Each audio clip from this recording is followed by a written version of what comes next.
Hola, hola, muy buenos días, bienvenidos y bienvenidas a esta transmisión que pertenece a la temática de Apocalipsis.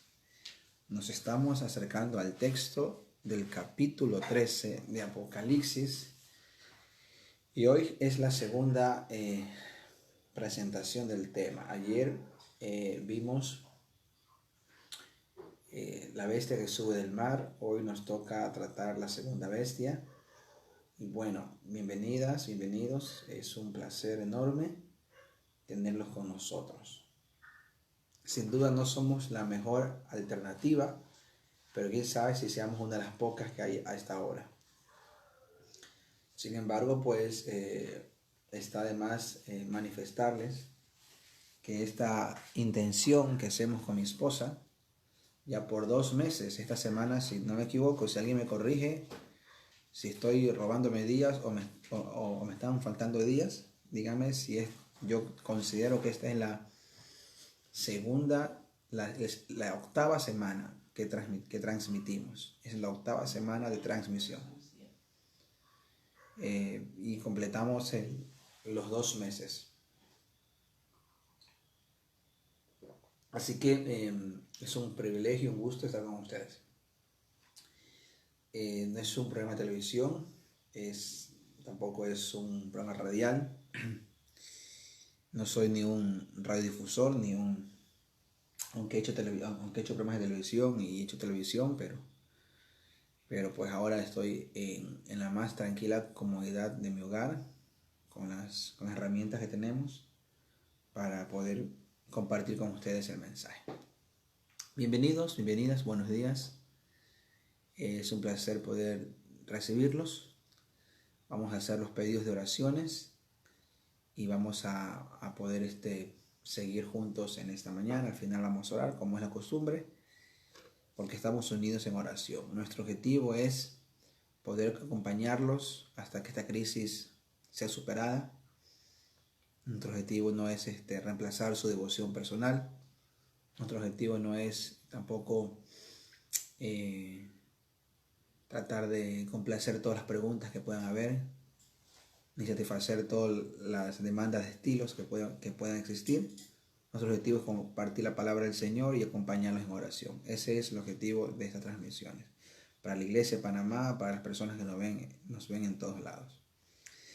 Muy bien, vamos a orar y a comenzar en esta hora la transmisión.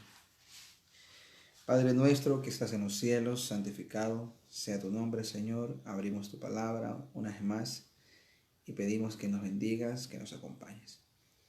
Que nos des una doble medida del Espíritu Santo y que el gran Maestro, el Espíritu Divino, pueda guiarnos en esta hora. Que el ser humano sea subordinado, sea sujetado y quien pueda expresarse, Señor, a través del pensamiento humano, de las capacidades humanas que son muy pocas, sea el poder maravilloso del Espíritu Santo. Te pedimos tu bendición en el nombre precioso de nuestro Señor Jesucristo, tu Hijo amado, Jesucristo. Amén. Amén. Muy bien. ¿Cómo están? ¿Cómo han amanecido? Buenos días. Muy bien. Ayer les envié vía Messenger mi esposa les envió ayer a las personas que ponen un like, porque entendemos que es la manera de saber que han estado con nosotros. Así que ayer enviamos el documento que apoyó la clase de ayer.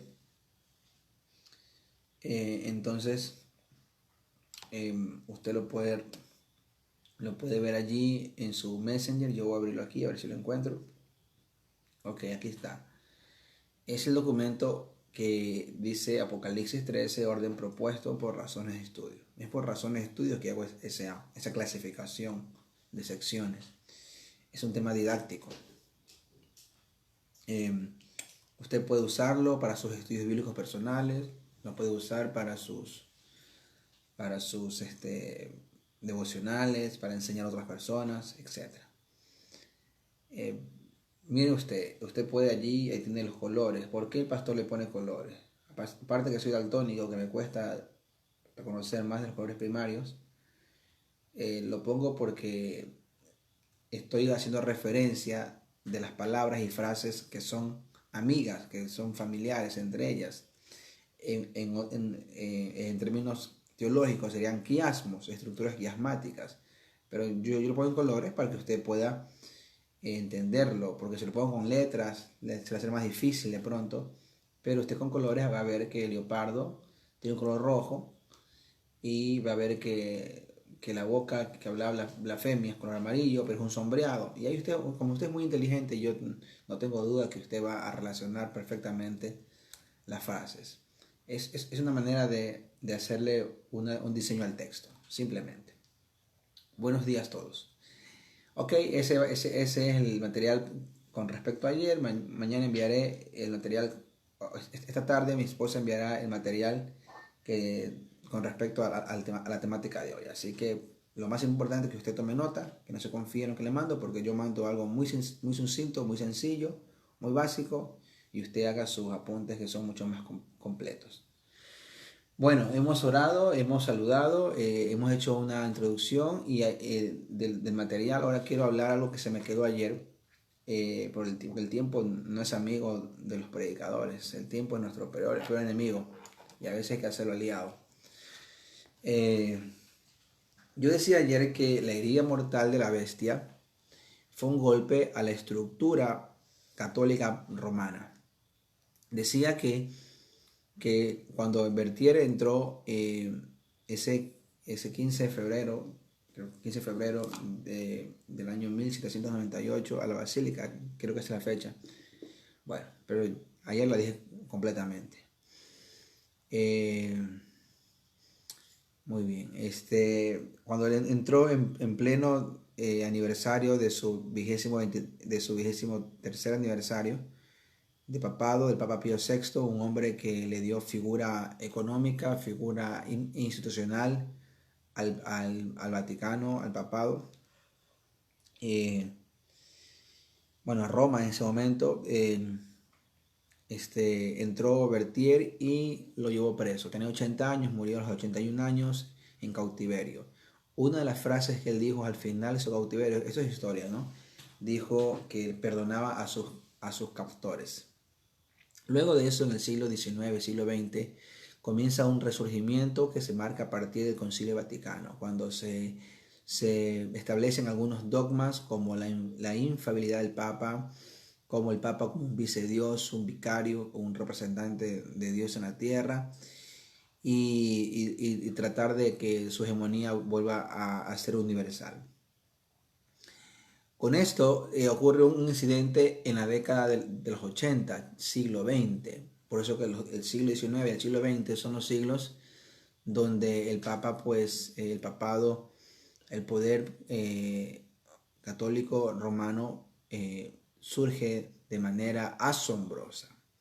Y va a haber un incidente que marca esto. Y eso me faltó ayer y está a otro lugar que usted lo conoce porque esto pasó en nuestra era.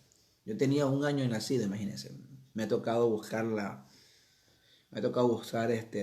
información. Así que déjenme leer un poquito aquí. Y justamente ayer se cumplieron 38 años, creo. Ayer mismo. Fue providencial que yo estaba mirando esto. Un 13 de mayo de 1981, en la plaza de San Pedro, de la ciudad del Vaticano, Mehmet Ali Agca disparó contra el Papa 4 veces mientras éste estaba en la plaza. A causa de los graves disparos, el Papa perdió bastante sangre y tuvo que ser hospitalizado. Agca fue apresado inmediatamente y sentenciado a cadena perpetua por un juzgado italiano.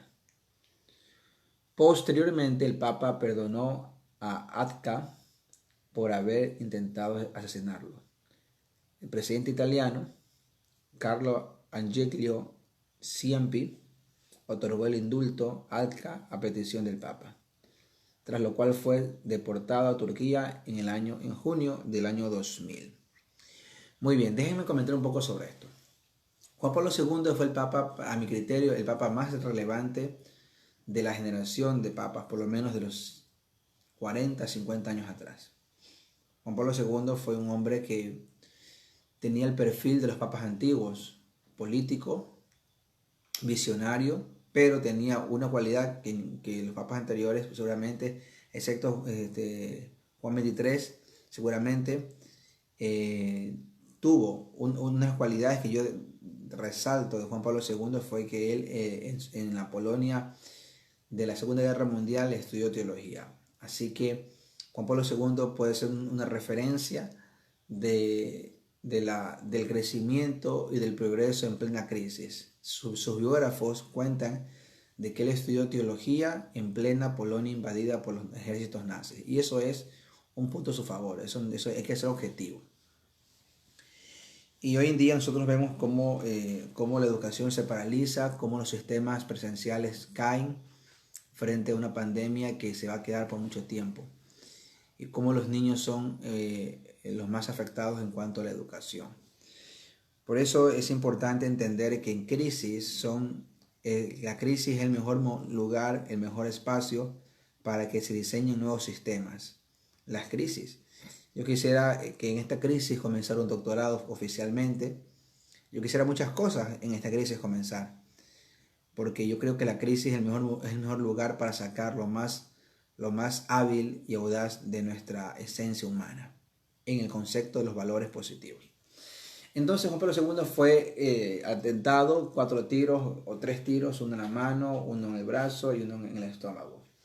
Muchos se preguntan por qué Mehmet Ali Agca no disparó en la cabeza. ¿Quién sabe, no? Es un turco pertenecía a una guerrilla de extrema derecha, es un poco incongruente, pero así está la biografía. Y disparó el 13 de mayo de 1981 contra el Papa Juan Pablo II. Decía que Juan Pablo II tuvo algunas virtudes. La virtud que tuvo él, que no tuvo otro papa a mi criterio, es que era un papa carismático. Era un líder juvenil. Para sus avanzados años era un líder juvenil. Implementó todas estas jornadas de la juventud. Y fue el papa que recorrió el mundo oriental, musulmán y judío, pidiendo perdón por los horrores y barbaries que la iglesia había cometido. Sin embargo, todo eso en el contexto de la profecía. El texto dice, que leímos ayer, que la tierra se maravilló, y el versículo 3, vi una de sus cabezas como herida de muerte, pero su herida mortal fue sanada. Y se maravilló toda la tierra en pos de la bestia. Ok. Si hubieron 2 siglos donde el papado tomó fuerza y auge, fueron el 19 y el siglo XX. Siglo XX, 1900, todo el siglo 1900, ¿no? Pero en el 80 encontramos este incidente que ayuda a esta reivindicación del Vaticano. Un hecho que el mundo no esperaba era que Juan Pablo II lo visitara 3 años después a su verdugo, al turco, y por 20 minutos que hablaron, Juan Pablo II le dio el perdón públicamente. Es un político, o sea, yo no voy a dudar de la calidad humana, porque no es mi trabajo juzgar a nadie, pero esto en el contexto de la profecía. Pero también es una acción política bastante estratégica. Le da el indulto, le pide al presidente que lo perdone después de 19 años, lo mandan en el 2000 después de 10 años y algo, lo mandan a Turquía, y cumpla otros crímenes que tenía por matar a un periodista, etcétera, por robar, etcétera. El tipo era un delincuente, ¿no? Parece que era un profesional. Entonces, aquí su biografía dice que Agna fue sentenciado en julio del 81. Bueno, eso no importa. Yo quiero leer algo que me parece muy importante. Mira aquí. Dice, la relación del Papa con el turco, con Agna. Después del tiroteo, el Papa Juan Pablo II pidió a la gente rezar por mi hermano Agna, al cual he perdonado sinceramente. Eso le dio un plus a la imagen papal como no tienes idea. Lea la historia. Usted que de pronto es mayor a mí se va a acordar bien, o pregúntele a su mamá. Al cual he perdonado sinceramente. En el 83, Acta y él se vieron y hablaron en privado, en la prisión donde Acta estaba preso. Acta besó el anillo del Papa cuando terminó su encuentro. Un musulmán, imagínate, convertido por la actitud del Papa. O sea, aquí la actitud del Papa valió más que todos los dogmas del catecismo para convertirlo a Agna al cristianismo, o por lo menos que se haga seguidor de Juan Pablo II. Asimismo, el Papa estuvo en contacto con la familia. Si hubo un Papa pastoral, fue el Papa Juan Pablo II. Estuvo en contacto con la familia de Acta a lo largo de los años. Conoció a su madre en 1987, visitó a su madre, a la madre del turco, y a su hermano una década después. Y miren lo que dijo este muchacho, el turco, cuando Juan Pablo II murió ayer por los años 2000 y algo. Aunque acá había dicho, para mí el Papa es la encarnación de todo lo capitalista, y había intentado asesinarlo, miren cómo llegó a cambiar, llegó a trabar amistad con el pontífice, es decir, a iniciar una relación con él. En abril de 2005, durante la enfermedad del Papa, Acta rezaba desde su cárcel en Estambul por la mejoría de Juan Pablo II. Cuando el Papa murió, Acta declaró estar de luto y dijo lo siguiente: he perdido al Papa, mi hermano espiritual, me sumo al duelo de mi pueblo cristiano católico, afirmó en un texto distribuido por su abogado. Vean ustedes, ahora sí recordamos la muerte de Juan Pablo II, la primera muerte papal televisada. Posiblemente puede ser la primera televisada, de pronto hubieron otras, pero globalizada, en un contexto de la globalización. Encontramos a la muerte del Papa en el año 2005. Dígame si no se fortaleció la imagen del catolicismo con la muerte y la vida de Juan Pablo II. Claro, el Papa Juan Pablo II es un papa clave en el fortalecimiento de esa imagen. Entonces el mundo dijo, wow, más de 120 presidentes, yo recuerdo que estaba en el seminario teológico estudiando cuando murió, más de 120 presidentes fueron al velorio de Juan Pablo II. Líderes religiosos y asistieron de todas las etnias a la muerte de Juan Pablo II. Así que vemos cómo la profecía se cumple. Ese dato me faltó ayer, que quería dárselo ahora, aunque me ha tomado tiempo, pero me parece que era importante. Vamos a leer el texto que nos corresponde el día de hoy. Estamos en Apocalipsis 13, estamos en Apocalipsis 13 y vamos a leer el versículo. Mire, el 10 también se me quedó ayer. Si alguno lleva a cautividad, va en cautividad. Si alguno mata a espada, y espada debe ser muerto. Aquí está la paciencia y la fe de los santos. Bueno, aquí se refiere básicamente a la herida mortal, ¿no? Más de 1260 años, como ayer dijimos, de persecución. Dijimos ayer. Ahora al Papa le tocó, pues, en la vida de Juan Pablo, de Pío VI, le tocó ser sentenciado. Bueno, ya está, vamos adelante, versículo 11. Después vi otra bestia, luego Juan ve, después vi otra bestia que subía de la tierra, y tenía 2 cuernos semejantes a los de un cordero, pero hablaba como dragón.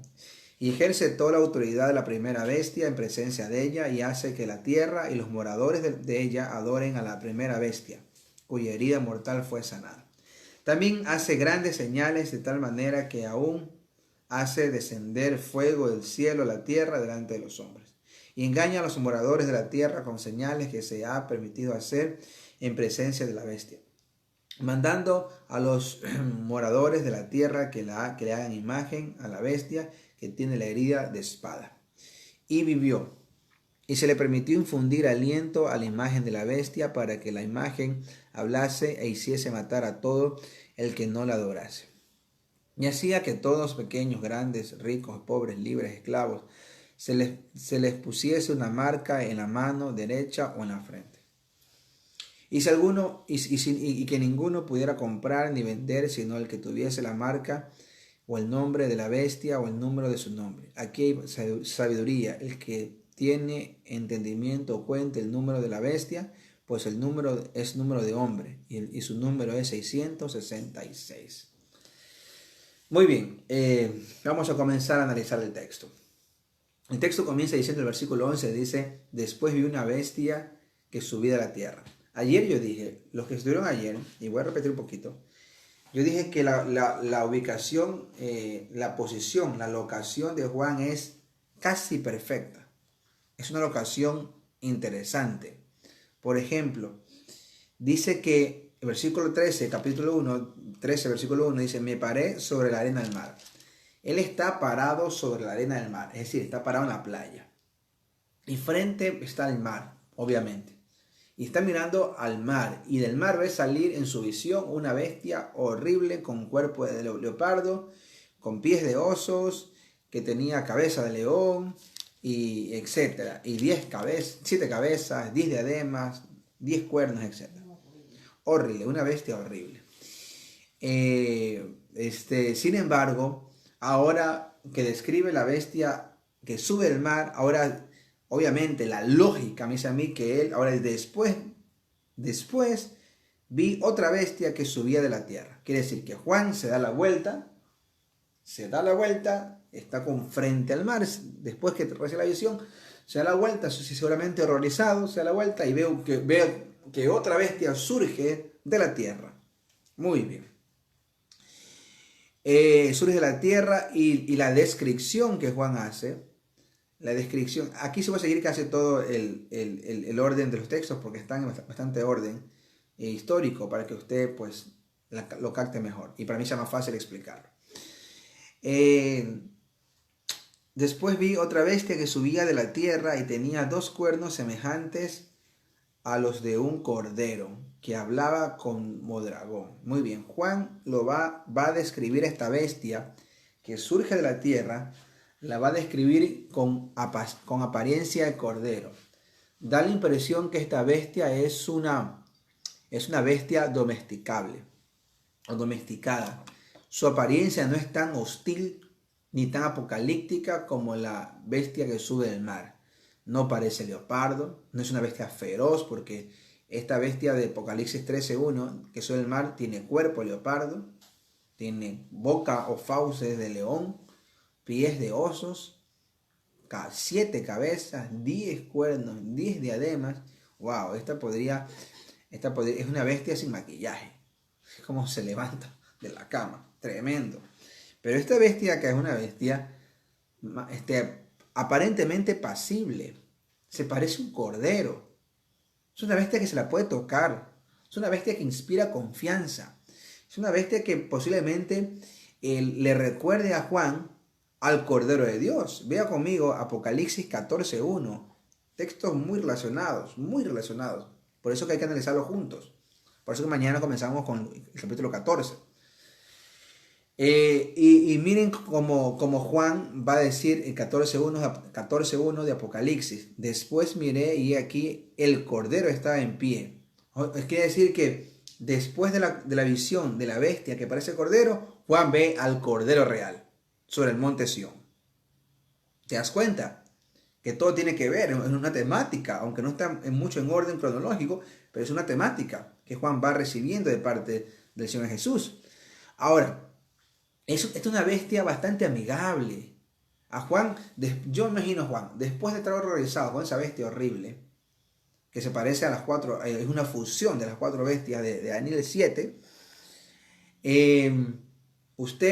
Juan se regresa y entonces su corazón se tranquiliza, porque a primera vista, esta bestia es una bestia amigable, que le recuerda un cordero, y como buen judío sabe que el cordero es símbolo de sacrificio, de paz, de salvación. Entonces es una bestia que aparenta salvación. Es una bestia que aparenta salvación. Es una bestia que aparenta tranquilidad. Aparenta una amistad. Juan el Bautista dijo que Jesús era el Cordero de Dios que quita el pecado del mundo. Y esta bestia se parece a un cordero. Tiene cuernos como de cordero. Facción de cordero. Es semejante a un cordero.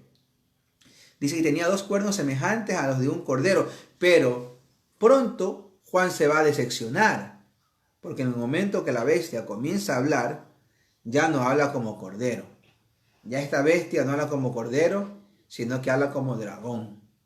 Y al hablar como dragón, Juan vuelve a echar para atrás. Juan vuelve a inquietarse, vuelve a preocuparse, porque es una bestia que habla como dragón. Muy bien, y miren ustedes, versículo 12 dice. Ahora, déjenme hablar un poco sobre esto, para no hacer eisegesis, sino para hacer exégesis, para ser responsable con el texto. En la historia secular, en la historia normal nuestra, encontramos, y ayer ya describimos a la bestia de Apocalipsis 13:1, no tengo que volver a hacerlo, pero recuerden ustedes la fecha en cuando termina la hegemonía papal, que es 1798, con la entrada de Bertier a la Basílica, a la Sixtina, y capturando al Papa Pío VI. Allí, y leí ayer documentos de cardenales y de historiadores que vivieron en el tiempo, que mencionan que la idea de Napoleón Bonaparte era que nunca más el Papa se levante, que el catolicismo muera. Y esa ha sido la guerra centenial entre el catolicismo, la extrema derecha y la extrema derecha y la izquierda marxista. Hasta los días de Juan Pablo II, hasta el tiempo actual, esa es la lucha de la derecha contra la izquierda. Por eso que la política debe ser analizada también desde el punto de vista religioso. Los buenos religiosos no se deben mezclar con la política, pero hay que analizarla desde el punto de vista religioso. Sin embargo, más o menos por 1600 ocurre el surgimiento de una nación acá en Occidente, acá en el continente americano. Hablar de la historia de los Estados Unidos es hablar de la historia de todos los pueblos, es igual como hablar de toda la historia de los pueblos americanos. Y porque hablamos de los primeros habitantes de los Estados Unidos como de los otros pueblos americanos, no son los emigrantes ingleses ni los emigrantes españoles, son los indígenas o los indios americanos. Para entender esto hay que hacer epistemología, y la epistemología es la ciencia que estudia la verdad a través de las palabras. Es filosofía absoluta. Sin embargo, por ejemplo, cuando uno dice indígenas está hablando de México para abajo. Cuando dice indios americanos, está hablando de los indios americanos, de los estadounidenses. Pero allí la etimología está divorciada de la epistemología. O todos son indígenas o todos son indios. Que los que eran más chiquitos. Pero eso no quiere decir que no sean indios. Si yo soy más alto que mi hijo, o mi hijo logra ser más alto que yo cuando alcance su mayoría de edad, él va a ser un ecuatorianazo y yo un ecuatorianito porque soy chiquito. No, son tonterías que la falsa etimología que tiene sesgo político o intereses sociológicos para discriminar. Bueno, así como le decimos americanos a los estadounidenses, le decimos indios americanos a los indios americanos porque los negaron por mucho tiempo, y ahora le decimos a los indios sudamericanos, centroamericanos, indígenas. O todos somos indígenas o todos somos indios, pero bueno, sea como sea, la palabra indio más obedece a los nativos de la India. Le decimos hindú a los allá, pero bueno, sea como sea, el concepto ontológico debe ser claro. Hablar de la historia de los Estados Unidos, de un país que ha sido bendición por muchos años y también tiene un lugar en la profecía. Hablando de los Estados Unidos, la historia comienza con los indios o nativos norteamericanos. Ahora, cuando nosotros decimos los americanos, pues el continente geográficamente, por eso la epistemología es clave. Geográficamente, el continente que va desde la punta norte de Alaska, desde el primer paso que das en Alaska hasta la Patagonia Argentina o la punta chilena, lo último, está cerca con la Antártida, todo eso es América. Como diría la canción del hermano Nino Bravo, todo este inmenso jardín, esto es América. América es todo. No solo son los Estados Unidos, porque aún el nombre de México es Estados Mexicanos de América. Pero nadie dice voy a los Estados Mexicanos de América. Dice voy a México.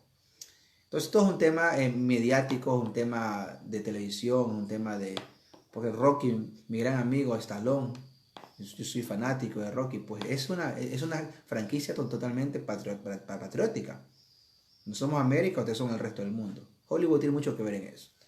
Sea como sea, por el año 1600, a comienzo de 1600 o un poco antes, pero en 1600 oficialmente se entiende que los puritanos, que eran cristianos reformados de los Estados Unidos, de la iglesia anglicana, reformados de la iglesia anglicana o separados de la iglesia anglicana, perdón, de Europa, hicieron viajes. También se cree que españoles llegaron antes, claro, con Colón en 1500 llegaron los españoles por allí, pero que también llegaron por Virginia, por California, por bueno. Pero se cree que básicamente, originalmente, que en 1620 llega un barco con ciento y algo de personas, que en la historia le vaya a dar el nombre del barco Mayflower. Es el barco de la libertad.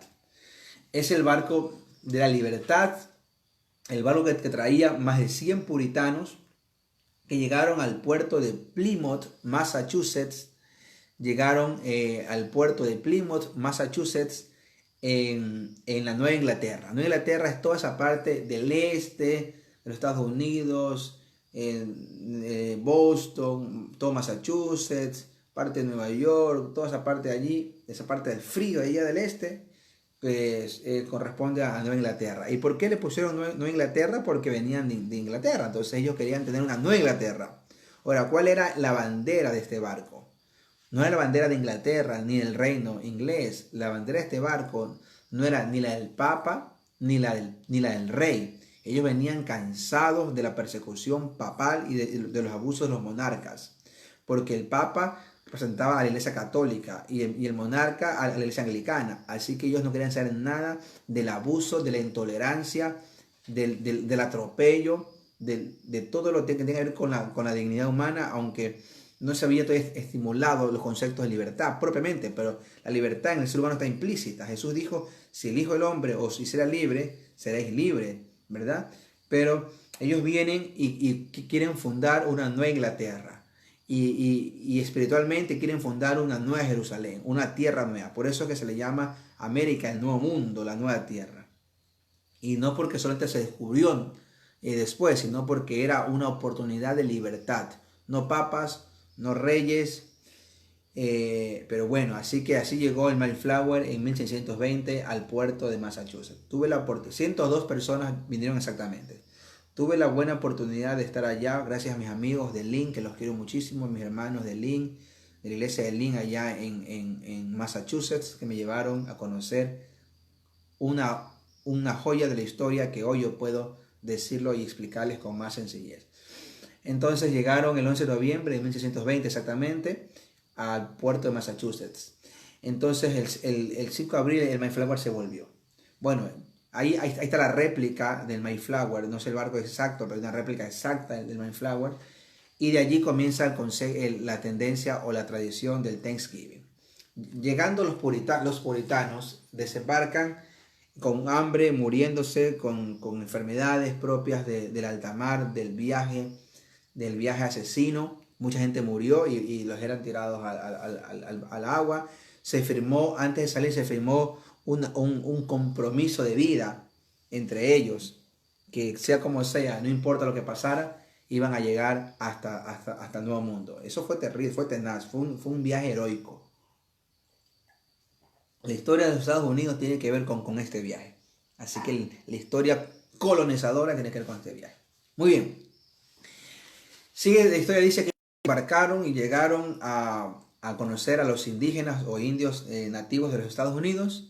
Y entonces, como los indios, en esa parte, pues nosotros los hijos de los indígenas o de los indios somos generosos, somos bonachones, le ofrecieron los granos de la época, maíz, cereal, maíz, trigo, etcétera, plátanos, qué sé yo, papas, y salvaron de la hambruna a esa multitud de 100 personas, a la tripulación también. Entonces ellos se hicieron amigos de los indios y ahí hay un indio que se llama Massachoy. Massachoy es el indio, el cacique de esa región y por el cual todo el estado de Massachusetts lleva el nombre por Massachoy. Eso está ahí en el museo cuando usted visite Plymouth. Cuando vaya a Massachusetts, no vaya solo a Boston, a los puentes, ni a ver la casa de un alcance perfecto de la serie. Vaya, hace un viaje y visite Plymouth. Muy bien. Entonces, pasa eso y bueno, pues como es la naturaleza humana, la naturaleza del colonizador, los europeos comienzan a matar a los indios. Comienza una masacre terrible. Pero sea como sea, quizás esos no fueron los culpables, sino los que vinieron.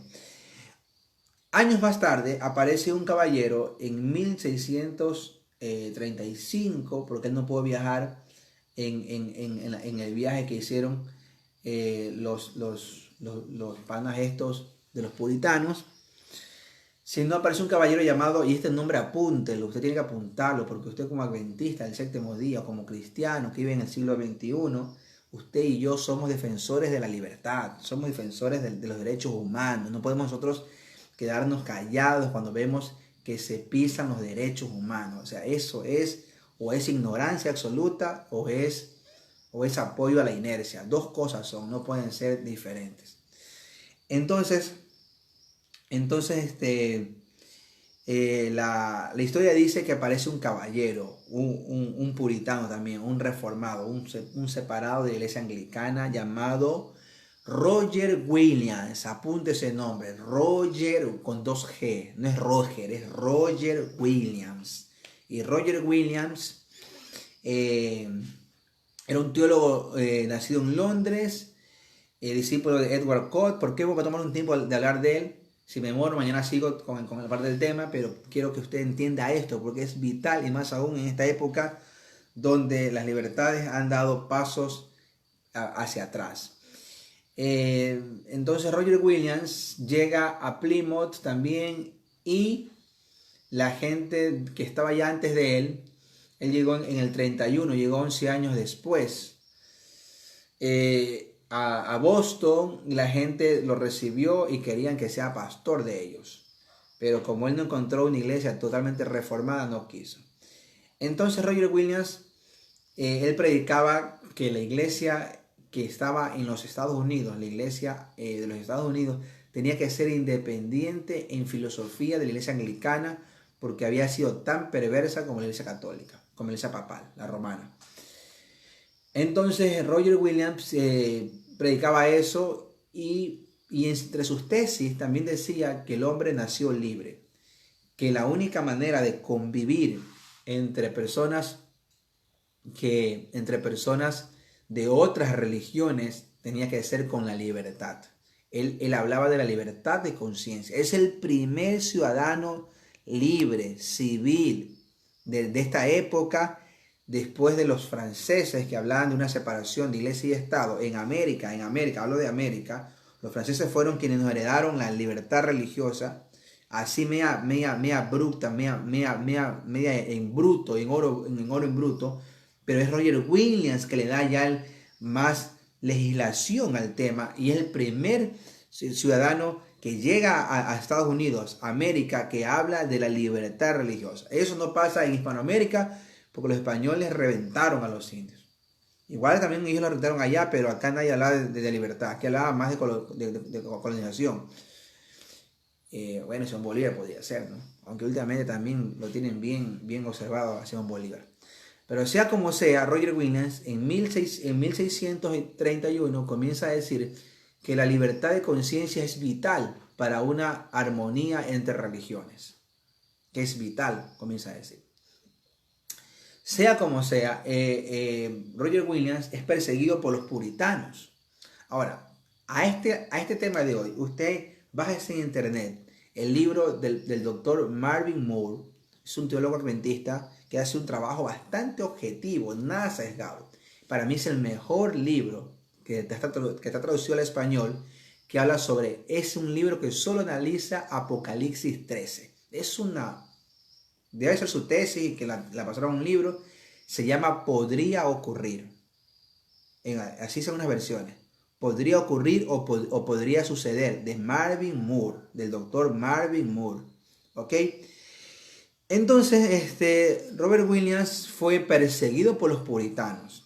Y no solo él, miren ustedes cómo los que venían huyendo de la persecución europea cayeron en el mismo saco. Y yo he dicho esto toda esta madrugada, y lo digo a propósito, y de pronto hay gente que no le guste, pero ¿qué vamos a hacer? Hay que decirlo.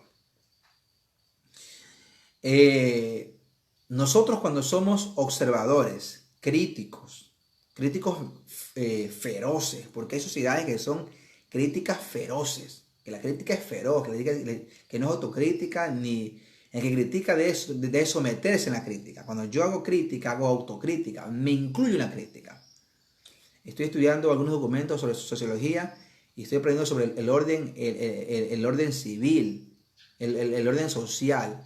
Y allí estoy aprendiendo que en el orden social, el conflicto es parte del orden social, porque el conflicto parte de los espacios que el orden deja.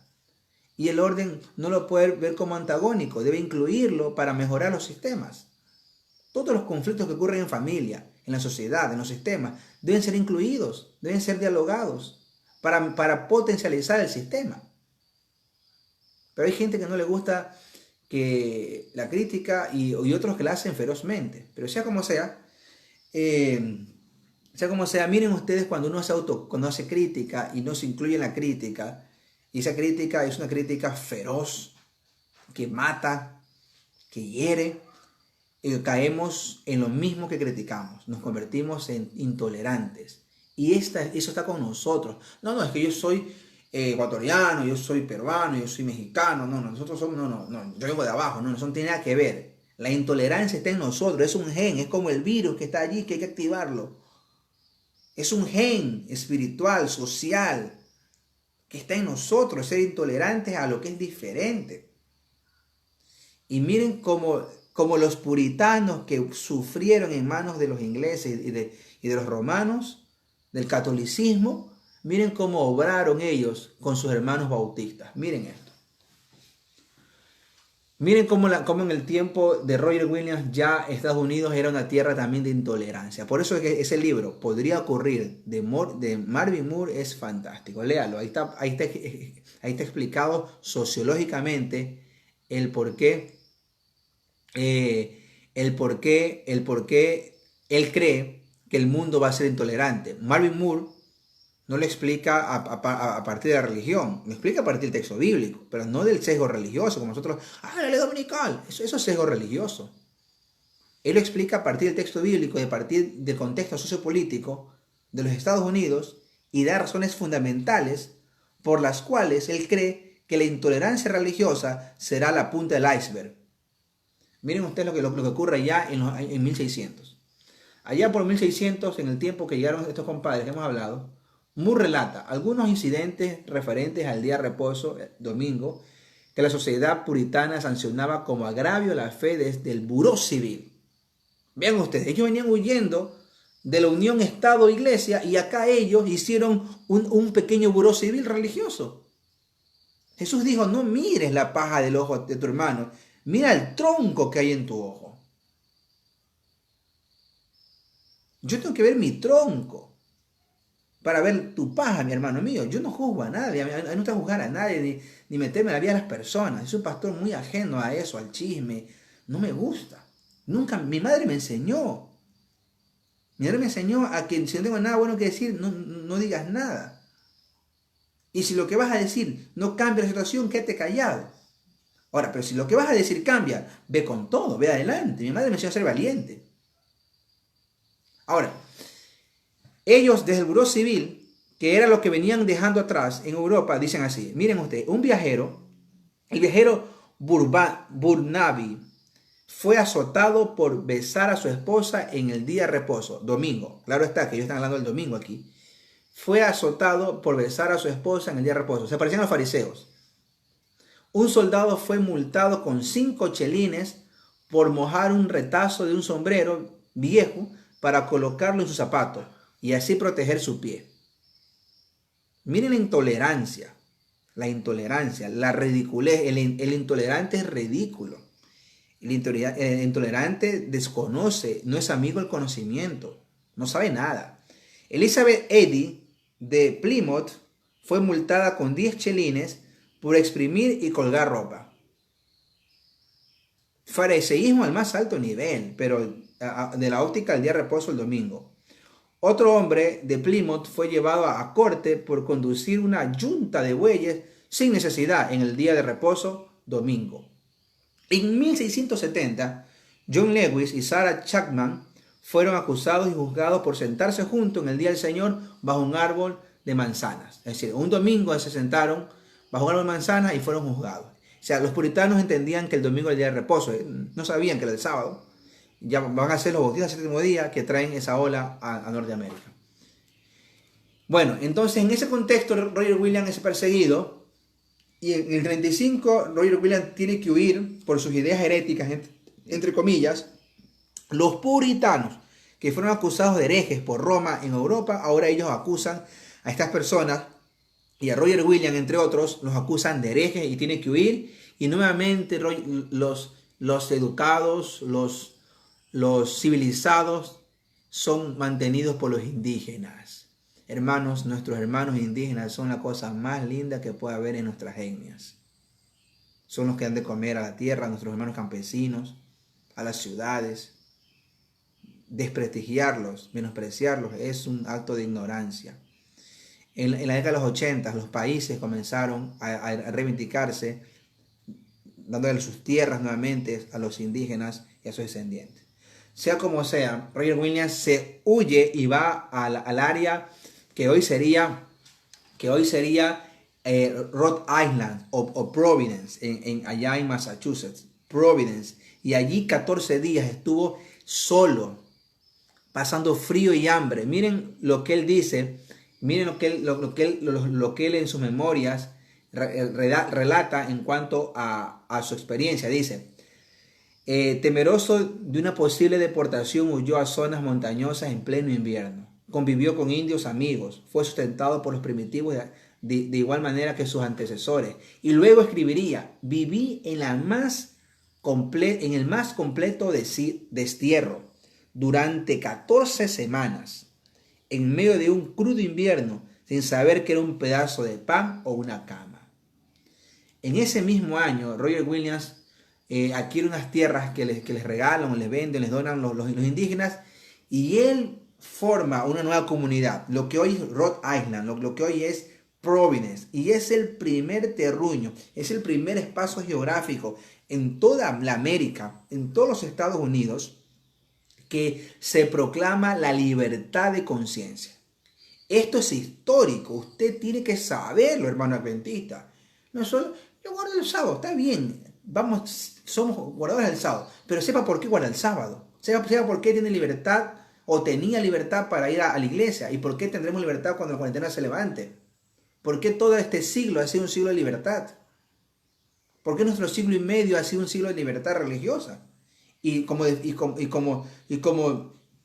adventistas tenemos que ser defensores de la libertad. Elena White dice que deben haber hombres y mujeres en los lugares donde se extiendan las leyes de libertad para predicar el evangelio. Pero hay hermanos adventistas que creen que la cuarentena es estar de vacaciones. Como reciben el sueldo sin problema, algunos creen que es de vacaciones que están.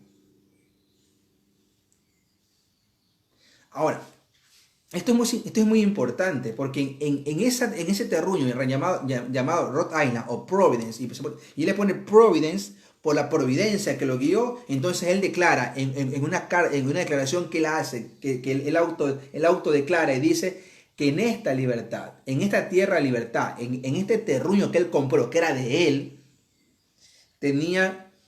podrían convivir cristianos, evangélicos, protestantes, católicos, judíos y de cualquier religión podrían convivir en libertad.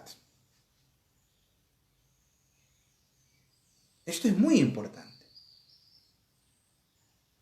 ¿Por qué usted nació en libertad? No solo porque los próceres civiles murieron, sino porque la religión está implícita en la libertad. No hay libertad social, sino hay libertad de conciencia.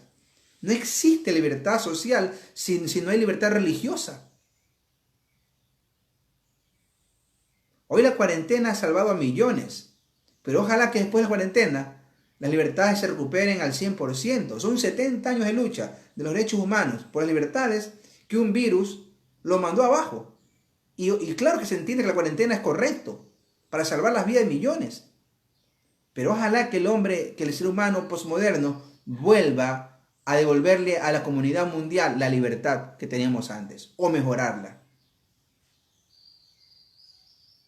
Usted no perderá mi artículo que estoy escribiendo, ojalá que lo pueda escribir hoy día, terminarlo, me están esperando. Yo estoy viendo un artículo, escribí uno que se llama para el Centinela, Esperanza frente a un sistema fallido. Yo estoy hablando de la esperanza que el Evangelio llevó a las personas que murieron o fueron rechazados de un hospital en esta pandemia. Y ahora estoy viendo un artículo que se llama COVID-19, daños colaterales. Y yo estoy hablando de esto, de mi preocupación con las libertades. Yo estoy muy preocupado por eso.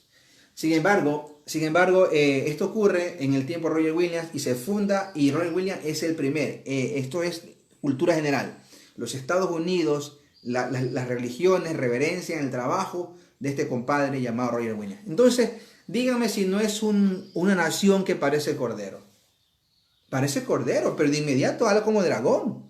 Llegaron los puritanos, salvaron de papas y reyes, huyeron, pero comenzaron a perseguir a los bautistas. Los bautistas del séptimo día fueron perseguidos. Los bautistas generales fueron perseguidos por los puritanos.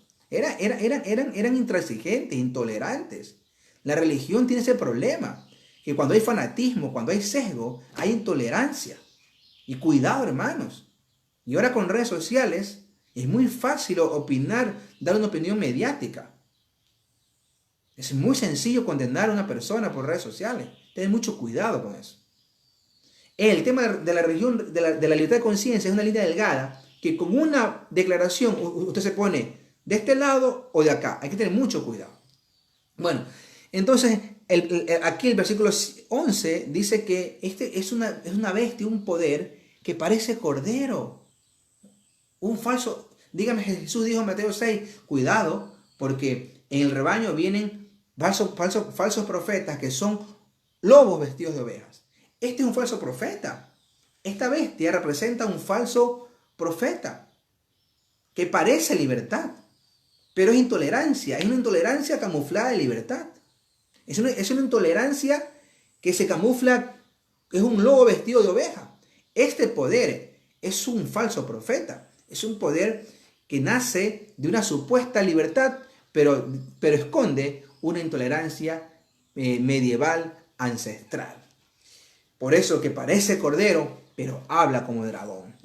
Hoy en día, dígame si la voz de los Estados Unidos de Norteamérica no es una voz que el mundo escucha.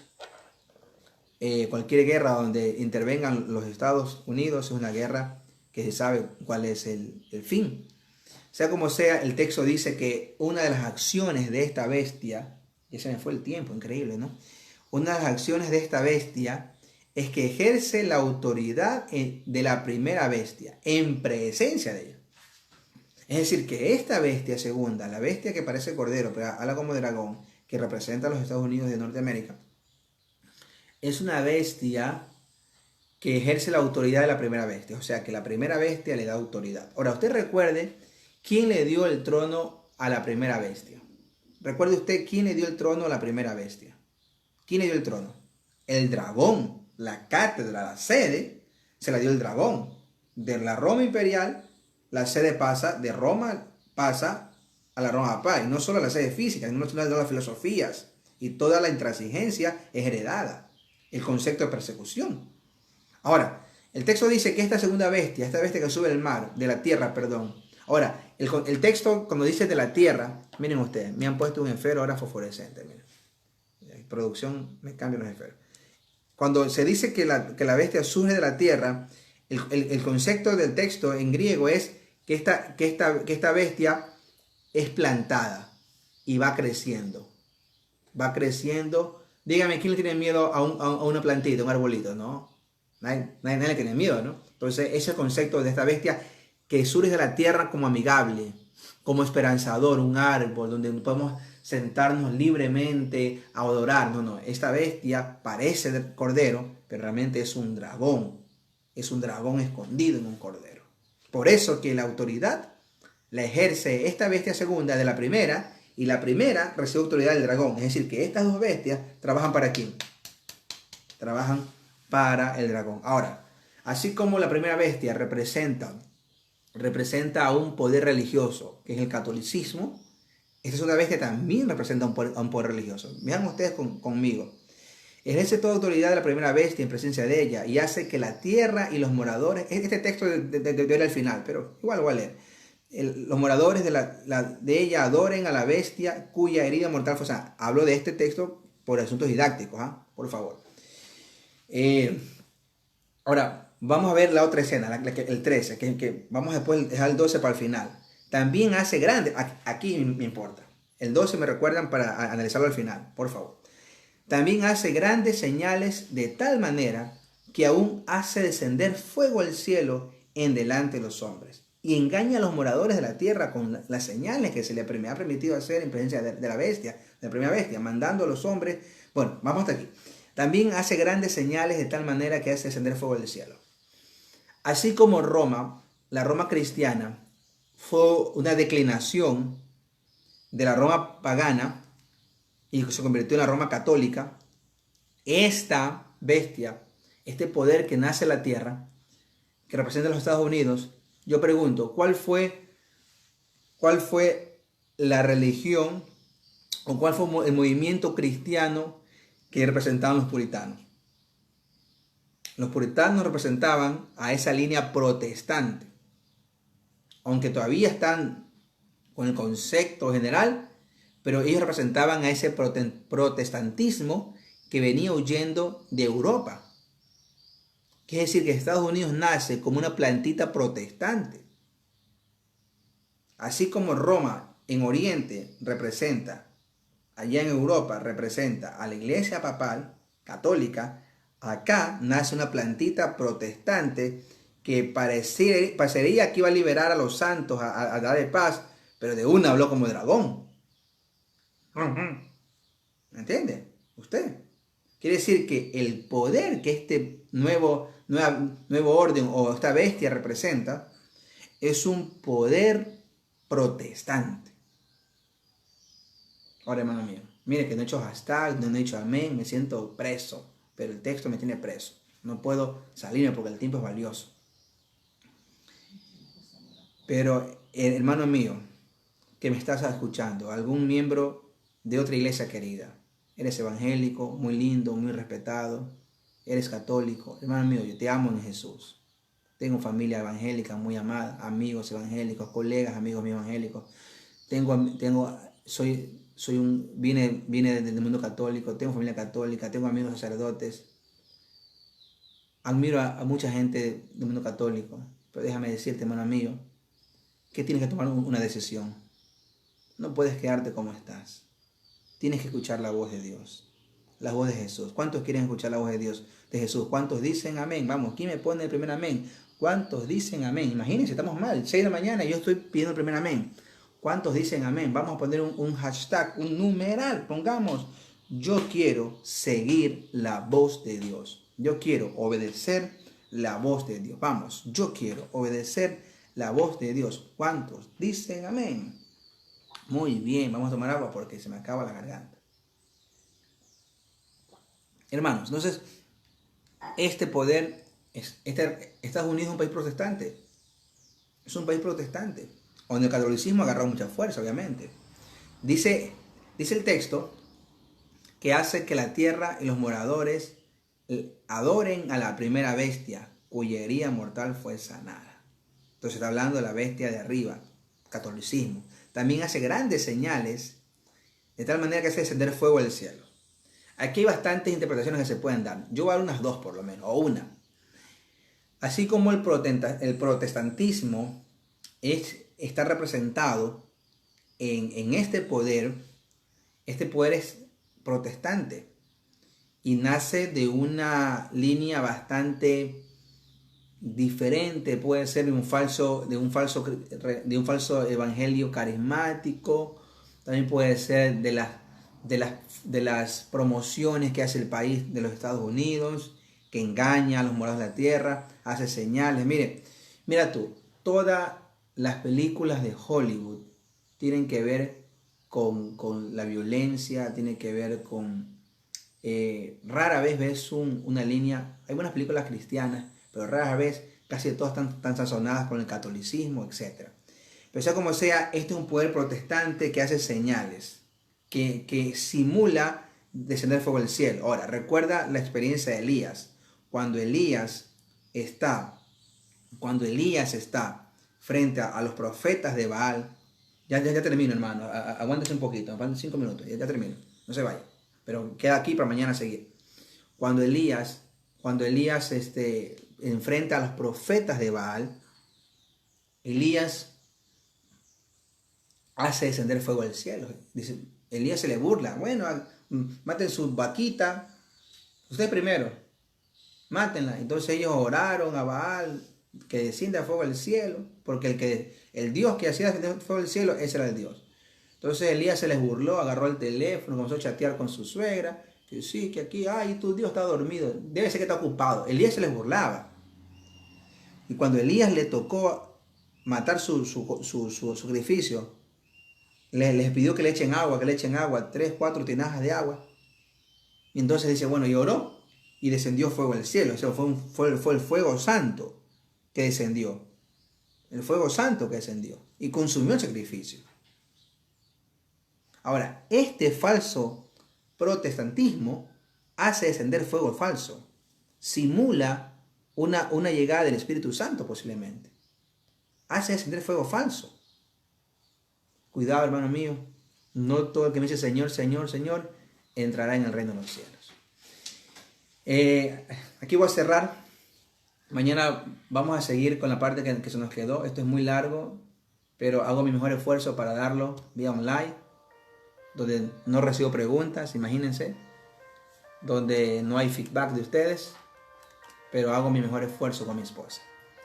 De pronto no seamos la mejor opción a las 5 de la mañana, pero quién sabe si seamos una de las pocas, pero lo hacemos con todo cariño y con todo corazón. Así que cualquier cosa ustedes sepan disculparlas. Vamos a orar, aquí pido oraciones, miren, ha vuelto la hoja a llenarse, gracias a Dios. Vamos a pedir al Señor. Mis hermanos y hermanas, amigos y amigas, Dios te ama. Cristo vendrá pronto. Y como prediqué hace como 2-3 semanas, cuando Cristo venga solo habrán 2 grupos, ovejas y cabritos, trigo y cizaña, fieles e infieles, los hijos de Dios y los hijos del siglo. ¿Dónde estarás tú? No te pongas conmigo molesto ni molesta. Yo no escribí la Biblia. Yo soy un humilde siervo que trato de entenderla, trato de explicártela. Pero ¿qué sería de mí si no te la explico? Si no te reprendo, si no te llamo a reprensión, arrepentimiento, si no te exhorto. Yo no podría presentarme delante del pastor, del príncipe de los pastores. Pero yo te amo. Y los hermanos saben que donde yo siempre he estado, le he dado amor a las iglesias. Siempre le he dado amor a mis iglesias. He trabajado con los más pobres, con los jóvenes, con los niños. Pero también soy un pastor que no claudica en los principios. Los que me conocen saben que es así. Así que bendiciones para ti. Vamos a orar en esta hora. Padre nuestro, gracias por tu palabra, por la exposición de tu palabra. Señor, te amamos y queremos pedirte tu bendición. Señor, perdona nuestros pecados. Si he fallado, si no he sido claro, si he sido confuso, perdona, Señor. Pero que el Espíritu Santo obre en los corazones de los que escuchan en vivo y los que van a producir esto en otro momento, Señor. Queremos que nos perdones, que nos limpies y que nos des una doble medida del Espíritu Santo, Señor. Señor, aquí estamos. Abro mis ojos para leer los pedidos. Solo lo haremos porque vamos a confiar en Jesucristo, porque solo Él tiene mérito para presentarse delante de ti, Padre amado. Por la familia Góngora López y Leopoldina Navarro, Señor, bendice esta familia. a mi tía Leopoldina, que sea bendecida en su salud. Es la única hermana de mi madre que queda. Sé dándole tu bendición, por favor. Por Isabel Llerena, sobrina del hermano Kennedy, además pide protección porque hoy tiene que salir. Bendición para el hermano Kennedy y para su sobrina Isabel, su salud. Siocar les pide por su familia que sean tocados por el Espíritu Santo. Señor, esa es la mayor necesidad, que seamos tocados por el Espíritu Santo. El cristiano que no se resiente, que no se ofende con la palabra, el que es tocado por el Espíritu Santo. Señor, que la palabra toque el corazón, nos atraviese, pero que nos atraviese, no importa que nos duela, que nos atraviese, Señor, pero que convierta el alma, Señor. Por la salud de la hermana Nora con COVID-19 y su hija Naomi, oramos por nuestra hermana. No sabemos si hay más hermanos adventistas aquí en el área nuestra, en Chiriquí, que están enfermos, pero sabemos que ella está enferma con el COVID. La ponemos en tus manos y que queremos que tú protejas a su hija que sufre leucemia. Y Denis Acosta pide salud por ella, por sus hijos y su papá, por la unción del Espíritu Santo. Bendice a hermana Denis. Dale el Espíritu Santo, Señor. Fausto Gómez pide por la salud de Lorenzo Macías, tiene COVID. Escucha la oración de Fausto, Señor. Pili pide por la salud de su amigo Mario Chica, tiene COVID, y pide protección para que la esposa de él no se contagie. Qué terrible. Señor bendice.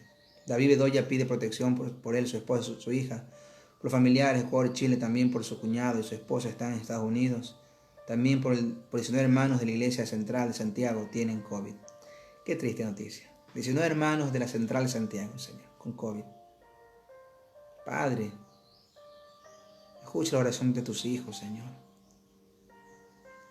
Yo sé que las dos condiciones para recibir el Espíritu Santo son pedirlo y arrepentirse de los pecados, Señor. Señor, perdona nuestros pecados y danos el Espíritu Santo, Señor. Ayuda a tus hermanos. Yulisa Herrera pide por la salud de Daniel Briones y Marixa Herrera, y en especial por Diego Novoa, que ayer detuvieron a su hijo Juan Carlos, que Dios lo cuide y proteja y pueda quedar libre. Señor, ponemos a esta gente linda y a Daniel Briones y su familia en tus manos. Gladys Vega pide por la salud de la señora Isabel y su familia. Señor, doña Isabel está enferma. La hermana Gladys ayer me escribió, pastor, ore por ella. Señor, oramos por ti, Isabel. Y que esta circunstancia pueda servir para que ella te conozca. Hermana Gladys Hernández pide por Gustavo, Mario, Elizabeth, Emanuel, Alexandra y por las familias de cada uno de ellos. Freyita pide por todas las personas que están recibiendo estudios bíblicos para que puedan aceptar a Cristo. También pide protección por su esposo Mario, que ya está saliendo a trabajar. Señor, bendice a hermano Mario y protégelo. Hermana Minerva pide por la salud del pastor Martín Fuentes, que el Señor revele a través de los exámenes cuál es su situación. Señor, hay un siervo enfermo, lo ponemos en tus manos. También el pastor Hermes también está enfermo, Señor. No ha sido ajeno a la enfermedad. Están en tus manos los siervos, Señor. Por la salud de Pablo Roger, en tus manos. Por Magda y todo el equipo del Mides, Dios cuide, protegiendo la salud de Roberto y Rosa Quirós. Por favor, escucha a Magda, tu hija, Señor, por el embarazo de Génesis Gómez, por los que trabajan en la parte médica y administrativa. Bendice, Señor, a mis hermanos aquí en David Central, que son médicos, enfermeros, administrativos, logísticos, Señor, de la salud. Los paramédicos, Señor, que enfrentan a diario. Los enfermeros, los secretarios. Por favor, Señor, bendícelos. Por la salud de la hermana Gladys Rosero y su familia pueden recuperarse, para recuperarse totalmente. Por favor, Señor, recupera a esta familia que ha sido fundamental en el Evangelio allá en ese lugar. Por la salud de Guacho Rosero, un gran amigo, Señor, por favor, en tus manos. Por la salud de Humberto Paredes, por los 4 hijos de la hermana Marta Miranda, por los hermanos de la iglesia central de David, de Doleguita y de Cayo Octava. Son mis 3 iglesias, Señor. Te pido que los bendigas, que me los cuides y que ninguno me falte cuando regresemos a reunirnos. Y al contar mis ovejas, todas estén allí. Padre, te pido también, Señor, porque los hermanos que nos escuchan de Estados Unidos, de Rusia, de España, de Ecuador, Perú, Chile, tienen iglesias. Y te pido por sus iglesias, por sus hermanos, por sus pastores, por los países donde están. Te pido por Panamá. Esta patria, Señor, bendícela. Y todos los países que los hermanos representan. En el nombre de Jesús. Amén. Amén. Bueno, buenos días. Pasen bien. Compartan. Mañana nos vemos a 5 de la mañana. Cerramos el capítulo 13 y avanzaremos con el 14. Chao.